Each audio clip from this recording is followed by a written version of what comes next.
বিপ্লবী উপদেষ্টা পরিষদ অথবা বিপ্লবী সরকার, তো আমাদের জাতিগত প্রস্তুতির অভাবে আমরা পেয়েছি একটি অন্তর্বর্তীকালীন সরকার এবং দুর্ভাগ্যজনকভাবে সাংবিধানিক ধারাবাহিকতার নামে আমরা পূর্বের সকল কাঠামো অক্ষুণ্ণ রেখেই জনগণের বিপ্লবী আকাঙ্ক্ষাকে ধারণ করে একটি সরকার পরিচালনা করতে হচ্ছে। তো এইটা এমন একটা জায়গা হয়েছে যে সরকারকে আমরা বলতে পারি যে ঢাল নাই, তলোয়ার নাই, নিধিরাম সর্দার। মানে সরকারকে সরকার বলা হচ্ছে, কিন্তু একটা সরকার হিসাবে তার যে আমলাতন্ত্র, তার যেই সক্ষমতা এবং তাকে যেভাবে ইকুইপড করার কথা ছিল সেটা আসলে আমরা করতে পারিনি বিভিন্নভাবেই। তো আমি অন্তর্বর্তীকালীন সরকারকে, যেহেতু এখন নির্বাচনের একটি রোডম্যাপ দেওয়া হয়েছে, আমি তার টাইম ফ্রেমকে 3টি ভাগে ভাগ করতে পারি। 2টি ভাগ ইতিমধ্যেই সম্পাদিত হয়ে গিয়েছে। 8 অগস্ট থেকে প্রথম যে 6 মাস, এই প্রথম 6 মাসকে আমি বলবো প্রতি বিপ্লব ঠেকানোর 6 মাস। এই 6 মাসে আমরা দেখেছি সরকার এবং বাংলাদেশ নিয়ে যারা ভাবছেন তারা সবাই প্রতিদিন প্রতি রাত আশঙ্কা করতেন যে হয়তোবা এখানে আভ্যন্তরীণ এবং বহিরাক্রমণ বাংলাদেশের উপর হতে পারে, যে কোনোভাবে সরকারকে হটিয়ে নতুন কিছু নিয়ে আসতে পারে। এই আশঙ্কাটা আমার মনে হয় আপনারা সবাই এগ্রি করবেন যে এটা ছিল। এবং অধ্যাপক ইউনূসের নেতৃত্বাধীন অন্তর্বর্তীকালীন সরকারের সবচেয়ে বড় সফলতা এই সব আশঙ্কাকে উড়িয়ে দিয়ে অমূলক প্রমাণ করে তিনি বিশ্বের মাঝে এবং বিশ্বের যে বাংলাদেশের যে যারা কাউন্টার পার্টস আছেন, বাংলাদেশের সাথে যারা বিভিন্নভাবে বাণিজ্যে যুক্ত আছেন এবং প্রাতিষ্ঠানিকভাবে যুক্ত আছেন, সবার আস্থা নিয়ে বাংলাদেশকে সফলভাবে একটি স্টেবল জায়গায় নিয়ে আসতে পেরেছেন। তো প্রথম 6 মাসটা আমি আসলে কোনো বিবেচনার মধ্যে আনতে চাই না। এবং আপনারা জানেন যে অন্তর্বর্তীকালীন সরকার প্রতিষ্ঠিত হওয়ার মাত্র 1 মাস আগেই নতুন বাজেট শুরু হয়েছিল।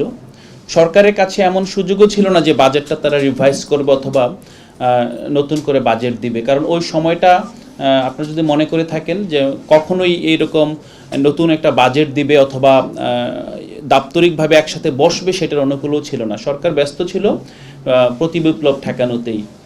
তারপর যে 6 মাস আমি মনে করব যে এই 6 মাসটা ছিল স্ট্যাবিলিটির, এবং এই 6 মাসটা ছিল যে কিভাবে আবার প্রতিষ্ঠানগুলোর প্রতি জনগণের এবং আমাদের যারা পার্টনার্স আছেন তাদের আস্থা ফিরিয়ে আনা। নেক্সট যে 6 মাস আছে, এই 6 মাসটা আমি বলবো যে সবচেয়ে গুরুত্বপূর্ণ। আমরা 1 বছরে অনেক কিছুই হতে পারতো, অনেক কিছু হয়নি, এটা যেমন সত্য, বাট আমরা একটা জায়গায় বলবো যে আমরা 1 বছরের মধ্যে আমরা বাংলাদেশকে একটি শান্তিপূর্ণ, স্থিতিশীল এবং মূলত অর্থনৈতিকভাবে বাংলাদেশ এমন একটি জায়গায় এসেছে যে আমরা যে বিপ্লব কিংবা গণ-অভ্যুত্থানের মাধ্যমে যে একটা ক্ষয়ক্ষতি হওয়ার আশঙ্কা হয়েছিল, সেই আশঙ্কাটা আসলে এখন কেউ করছে না। এর চেয়ে বড় আত্মবিশ্বাস এবং এর চেয়ে বড় আস্থার জায়গা আসলে এত অল্প সময়ে পৃথিবীতে কোনো সরকার করতে পারছে কিনা সেটাও সন্দেহ। তো আমি আরেকটা বিষয় বলবো যে আমরা এই সরকারের মধ্যে আমি সদিচ্ছা নাই সেটা বলবো না, বাট সবচেয়ে বড় যেই উইকনেস আছে সেটা হলো তাদের রাজনীতি নেই, তারা আপাদমস্তক অরাজনৈতিক। তো এই কারণে যেটা হয়েছে, আগামী দিনের রাজনীতির পথ তারা অনেক সুন্দর করে দিয়ে যাচ্ছেন, কিন্তু জনগণের যেই আকাঙ্ক্ষা, জনগণের যে চাওয়া, জনগণ যেভাবে বৈপ্লবিক সংস্কার চেয়েছিল এই সরকারের কাছে, সেটা তারা বাস্তবায়ন করতে পারছেন না।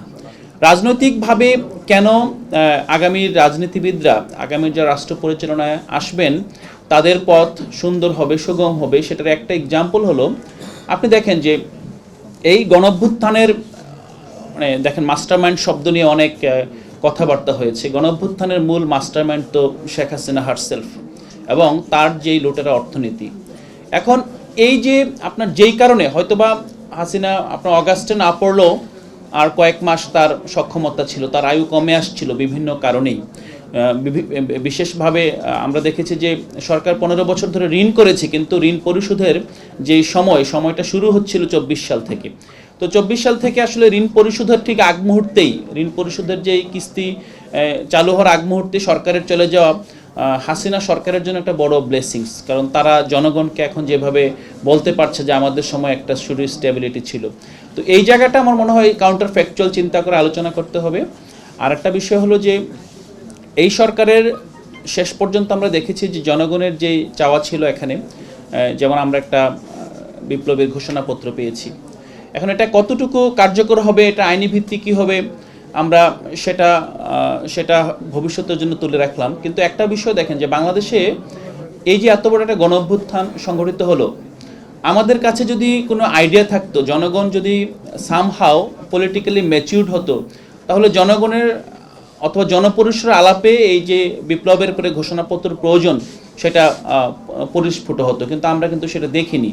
আমরা দেখেছি যে 5 আগস্টে আপনার জনগণ বিজয় উল্লাস করে ঘরে ফিরে গিয়েছেন, কিন্তু জনগণ একটা বিষয়ে কখনোই বৈপ্লবিকভাবে অনুধাবন করতে পারেননি যে হোয়াট নেক্সট, তারপর আসলে কি হবে। তো মূলত আমরা দেখেছি যে এই 5 আগস্টের জনগণের ঘরে ফিরে যাওয়ার পর 5 আগস্ট সন্ধ্যার পর থেকে আনাগোনা শুরু হয় কিভাবে বিপ্লবীদের হাতেই আবার রাষ্ট্রকে নিয়ে নিতে হবে। যদিও এর মধ্যেই রাষ্ট্রের যেই স্টেক হোল্ডার্স আছেন, যারা পলিটিক্যাল স্টেক হোল্ডার্স, পাশাপাশি এখানে সেনাবাহিনী এবং অন্যান্য যারা প্রাতিষ্ঠানিক শক্তি আছেন, যে ব্যবসায়িক গোষ্ঠী, তারা কিন্তু এই সন্ধ্যার মধ্যেই আবার পুরনো বন্দোবস্তে রাষ্ট্রকে ফেরত নিয়ে যাওয়ার পুরোপুরি আয়োজন সম্পন্ন করে ফেলেছিল। সো আর এই জায়গায় আমি বলবো যে ছাত্র নেতাদের একটা বড় সফলতা হলো যে এই রাজনীতিবিদ, আপনার সেনাবাহিনী এবং যারা ব্যবসায়ী গোষ্ঠী, তাদের হাতে 5 আগস্ট দিনের বেলা যে রাষ্ট্র আবার চলে যায়, আবার হাসিনার কায়দায় চলে যায়, তাদেরকে 5 আগস্ট সন্ধ্যার পর থেকে 8 আগস্টের মধ্যে কিছুটা হলো জনগণের কাছে রাষ্ট্রকে ফিরিয়ে আনতে পেরেছে। তো সেই জায়গাগুলো যদি আমরা বিবেচনা করি, তাহলে আমরা বুঝবো যে আসলে এই সরকার আসলে তাকে আমি কিভাবে মূল্যায়ন করব। আরেকটা বিষয় উপস্থাপন করতে চাই এখানে, যে আমরা যেই তথ্যের আলোকে, পরিসংখ্যানের আলোকে বলছি যে গত বছরের এই পয়েন্ট থেকে এই বছরের এই পয়েন্টে কত প্রবৃদ্ধি হলো, কতটুকু চেঞ্জ হলো, এটা নিতান্তই একটা আপনার মানে অমূলক ব্যাপার, যে কোনোভাবে আমরা হাসিনা সরকারের পরিসংখ্যানের সাথে এই অন্তর্বর্তীকালীন সরকারের যে তথ্যভিত্তিক কোনো আলোচনা সম্ভব নয়। এটা অসম্ভব একটা ব্যাপার। আপনারা দেখেছেন যে বিবিএসকে 15 বছরের সরকারের ডাটা উৎপাদনের একটি মেশিন বানানো হয়েছে, প্রোপাগান্ডার মেশিন বানানো হয়েছে বিবিএসকে। আমাদের বিবিএস এর তথ্য ওয়ার্ল্ড ব্যাংক, এডিবি কিংবা বৈশ্বিক কোনো সংস্থা আপনার অ্যাকসেপ্ট করছেন না। যদিও বিবিএস এর কিছু কিছু আপনার সার্ভে ওয়ার্ল্ড এডিবির তত্ত্বাবধানে আপনার সংঘটিত হয়, কিন্তু সবচেয়ে বড় বিষয় হলো যে আপনার ডাটা সন্ত্রাসের যুগে, ডাটা সন্ত্রাসের সময় আমরা দেখেছি যে কোনোভাবে তারা ডাটাকে আপনার ম্যানিপুলেট করতেন। তো সেই ক্ষেত্রে নতুন বেজ নিয়ে কিন্তু আমরা শুরু করেছি, এবং আমাদের যে এই বছর জিডিপি প্রবৃদ্ধি যদি নেগেটিভও হতো, আমরা মনে করতাম যে এটা খুব বেশি আপনার আটকে ওঠার মতো বিষয় না, কারণ দীর্ঘদিন ধরে জিডিপির বেসটা এমন একটা জায়গা নিয়ে নেওয়া হয়েছিল যে আপনার নেগেটিভ থেকে অথবা নতুনভাবে বেস চেঞ্জ করে শুরু করাটাই হলো বাস্তবতা। সেক্ষেত্রে আগের বছর কি হয়েছিল এটার সাথে এই বছর কোনোভাবেই চিন্তা করা যায় না, যেটা ওসমান হাদি বললেন যে 16 বছরের যেই ক্ষতিপূরণ হয়তো 32 বছরও সম্ভব হতো না। তো এটা বাস্তবতা। তো আমি সাম আপ করতে চাই এই জায়গায় যে আমরা অন্তর্বর্তীকালীন সরকারের কাছ থেকে আসলে এই মাইক্রো অ্যাচিভমেন্ট চাচ্ছি না, আমরা চাচ্ছি যে ম্যাক্রো অ্যাচিভমেন্ট। আমরা প্রাতিষ্ঠানিক সংস্কার চাচ্ছি, আমরা যে রাষ্ট্রের যে চুক্তির নবায়ন চাচ্ছি, এবং রাষ্ট্রের আমরা যেই সনদ দেখছি যে এই জুলাই সনদ যেই বাস্তবতা সংঘটিত হচ্ছে, বাংলাদেশের রাজনৈতিক দলগুলোকে এবং সিভিল সোসাইটিকে একসাথে নিয়ে আপনার জাতীয় গুরুত্বপূর্ণ বিষয়ে ঐকমত্য হওয়ার নজির খুব কম। এই জায়গায় একটা যে নতুন নজির স্থাপন হয়েছে ঐকমত্য কমিশনের মাধ্যমে, আমি এটাকেও মনে করি সরকারের একটি বড় অর্জন। এটাকে খাটো করলে দেখলে চলবে না যে রাজনৈতিক দলগুলো প্রতিনিয়ত রাস্তায়, তারপর প্রেস ক্লাবে কিংবা বিভিন্ন ফোরামে মারামারি, হাতাহাতি, বাদানুবাদ করে তারা রাষ্ট্রে খুব গুরুত্বপূর্ণ সংস্কারে ঐকমত্য হচ্ছেন বিভিন্ন ক্ষেত্রেই, নোট অফ ডিসেন্ট থাকা সত্ত্বেও। তো এটাও এই সরকারের একটা অভিনব অর্জন বলে আমি মনে হয়। তবে এখন সামনের দিনগুলোতে যে বিষয়টা আছে, আমি খুব স্পষ্টভাবে বলতে চাই, নির্বাচন নিয়ে আমরা দেখেছি যে বিভিন্ন মহলে সংশয় দেখা যাচ্ছে, বিভিন্ন মহল নির্বাচনকে সামহাও থামিয়ে দেওয়ার চেষ্টা করছেন বিভিন্নভাবে।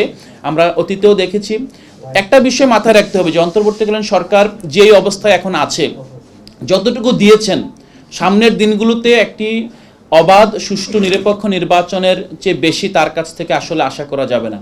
এবং আমরা যদি আমাদের যেই চাওয়া আছে, চাওয়াটা এখনই সীমিত না করি, এবং যদি মনে করি, অনেকেই যেটা ভাবছেন, এখনও বলছেন যে না, এখনও বিপ্লবী সরকারের সময় আছে, এখনও বিভিন্নভাবে এই সরকারের কাছ থেকে রেডিকেল আদায় করার মতো সুযোগ আছে, আমি মনে করি যে সেই সুযোগটা আমরা ইতিমধ্যে হারিয়ে ফেলেছি।